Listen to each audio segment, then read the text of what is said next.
I got 2 words for you. Board games.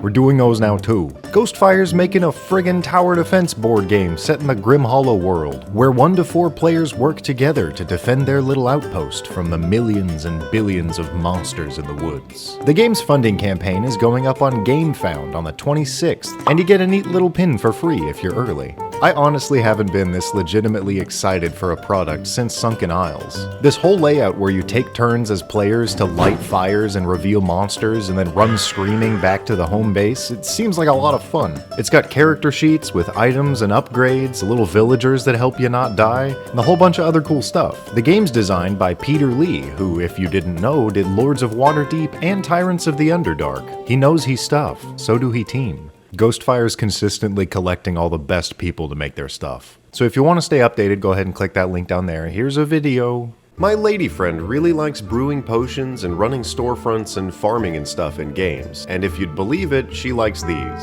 So we started a home campaign to explore the idea of building a town and running a market with a few of our friends, which is already working out perfectly, so I wanted to show you what kind of stuff works really well for comfy little campaigns. The kind of campaign where every party member has their own little business and side quests and goals and stuff that further the story as a whole. The biggest problem that you're going to have on your hands is making sure that everybody's on the same page.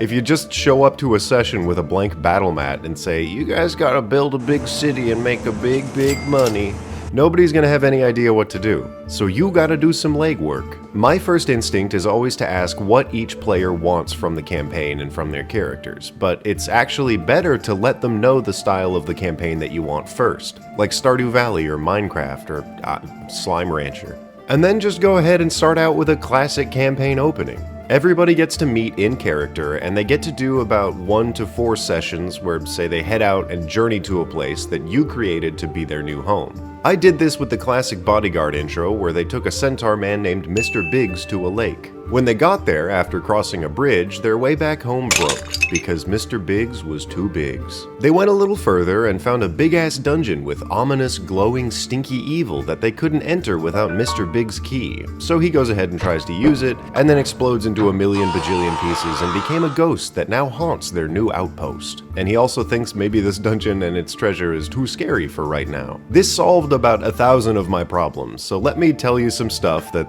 this sort of style helps you avoid. The party can't just leave the story without at least building something, a lot like the beginning of Tears of the Kingdom. This also gives the party incentive to stay. They know somebody here, and there's a big fat treasure waiting for them 20 feet from camp whenever the party's ready to face it. It's sort of like making your mine right below your house in Minecraft. Why the hell not have a dungeon there? I mean, the Yawning Portal did it. And in addition to all that, their job technically isn't done, so they're kind of indebted to my little ghostman. Once everyone got stuck on the little island that I put in the lake, I asked every player what kind of stuff that they wanted to accomplish. Like I mentioned before, I did this at the beginning of the campaign, and I got an herbalist, a scholar, a businesswoman, a taxidermist, and a folk hero. All you gotta do then is align their goals with the ones that you have for the campaign. The folk hero has a small camp of dudes nearby that need shelter from wyvern attacks. They fit in perfectly as the first group of villagers that the party acquires. For the herbalist, I put rare and cool plants all over the place and in nearby dungeons. For the scholar, I painted the location with secret history and dropped spell scrolls and stuff all over the place.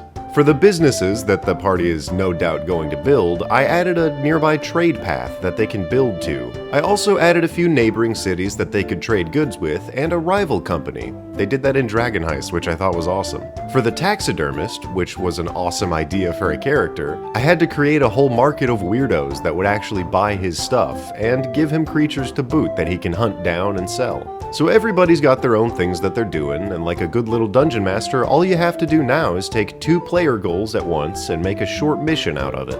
Let's say you have one guy who wants to learn a language and the other who wants to start a trade route. Easy peasy, you're going on a field trip to the town of Kling Klang. The structure of the campaign is generally going to have 2 parts so that your actual table time doesn't slow down to a complete halt. Firstly, the downtime between each session. Give your players an in-game week to do their own stuff and figure out what they want to do together in the next session. For this last week, my players built a raft, cleaned out a small castle, and gathered goods for their first storefront. Oh yeah, I forgot to mention, to make it easier to build this homestead, I put a 300 100-year-old ruined town around the place so that they could build on top of an existing layout.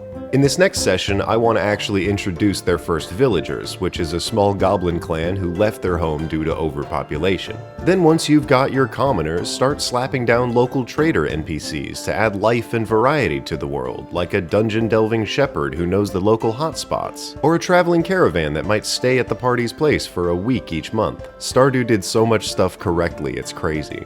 And from there, just let them do whatever they want, slowly flooding their blooming town with new workers and characters and stories from their past while they let their creativity explode into your campaign. If things start to slow down or players lose direction, just go ahead and open up a secret chamber in an evil dungeon nearby that furthers the overarching plot. I'm doing planar portals in mind so that the party can eventually use their town as a warp room like in God of War. Or the better game, Crash Bandicoot 2, Cortex Strikes Back. If the player characters complete everything they want to do, put up something like a quest board. It'll be adorable when the goblins, who got invited to live here with my party, start asking for things that they miss from their hometown. Or when a dragon shows up to contest the entire party for control of their town, and one of my players will actually be able to talk to it because he learned the language from an old sage in the village of Chip Chop. I'm gonna go right for that campaign now, and I hope you do something similar because it's a really, really fun way to play D&D. It lets you utilize stuff that you aren't able to use normally, like Xanathar's downtime every month. It's something that's actually fun to explore if you can get a campaign that has time for it. Because we're all used to Baldur's Gate, where the world's gonna end in like 10 minutes. I might just go play Baldur's Gate instead, but either way, the video's over. Thank you for watching. Mwah.